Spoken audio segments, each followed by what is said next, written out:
നമസ്കാരം. മാസപ്പടി കേസുമായി ബന്ധപ്പെട്ട് ഇപ്പോൾ ഷോൺ ജോർജ് മാധ്യമങ്ങളെ കാണുകയാണ്. അദ്ദേഹത്തിൻ്റെ വാക്കുകളിലേക്ക്. അല്ല, കോൺഗ്രസ് പ്രത്യേകിച്ച് പിണറായി വിജയനെയും മകളെയും വെല്ലപൂശുന്ന ഇത്തരത്തിലുള്ള നിലപാടിൽ നിന്നും കോൺഗ്രസിനും അതിൻ്റെ MLA-മാരും ഇനിയെങ്കിലും ഈ നടപടി അവസാനിപ്പിക്കണമെന്ന് വിനയപൂർവ്വം അഭ്യർത്ഥിക്കുകയാണ്.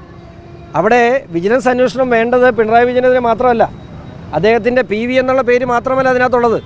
അതിനകത്തുള്ള പേരിൽ ഇബ്രാഹിം കുഞ്ഞുണ്ട്, കുഞ്ഞാലിക്കുട്ടിയുണ്ട്, രമേശ് ചെന്നിത്തലയുണ്ട്, മരിച്ചുപോയി എങ്കിൽ പോലും ഉമ്മൻചാണ്ടിയുണ്ട്.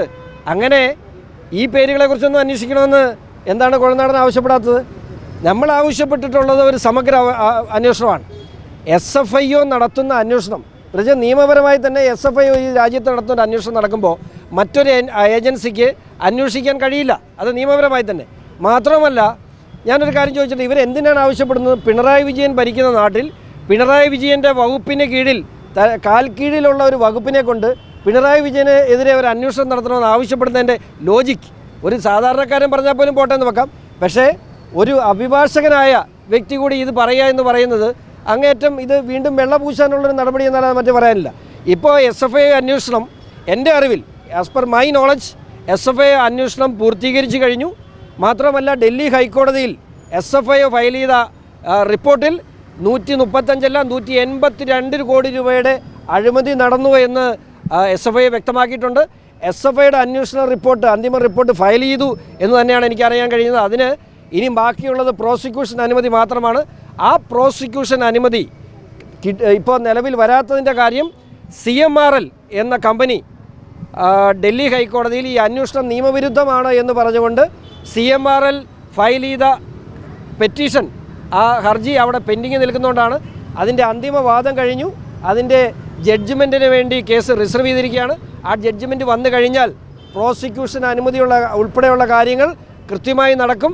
അതുകൊണ്ട് ഈ ഹൈക്കോടതി വിധിയെ നമുക്കൊരിക്കലും കുറ്റം പറയാൻ പറ്റില്ല. കാരണം ഒരു വിജിലൻസ് കേസിന് ആസ്പദമായി വേണ്ട ഇൻഗ്രീഡിയൻസ് ഒന്നും ഈ പെറ്റീഷണേഴ്സ് അവിടെ കൊടുത്തില്ല എന്ന് മാത്രമല്ല, ഈ വാർത്ത പുറത്തു വരുമ്പോൾ പൊതുസമൂഹം എന്താ ചിന്തിക്കുന്നത്? പിണറായി വിജയനും മകൾക്ക് ഒരു ക്ലീൻ ചിറ്റ് കൂടി. ആ സാഹചര്യം ഉണ്ടാക്കുന്ന ഇത്തരം പ്രവണതകൾ ഞാൻ നേരത്തെ, ഇതിപ്പോഴല്ല, എല്ലാ മാധ്യമങ്ങളുടെ മുമ്പിൽ ഞാൻ നേരത്തെ പറഞ്ഞിട്ടുണ്ട്, ഇത്തരം പ്രവണതകളിൽ നിന്നും കോൺഗ്രസിൻ്റെ നേതാക്കൾ ഇനിയെങ്കിലും പിന്തിരിയണം. കാരണം ഇപ്പോഴും വെറുതെ മുഖ്യമന്ത്രിയെ വെള്ളപൂശാനുള്ള നടപടിയാണ് ഇതുവഴി ഉണ്ടായിട്ടുള്ളത്.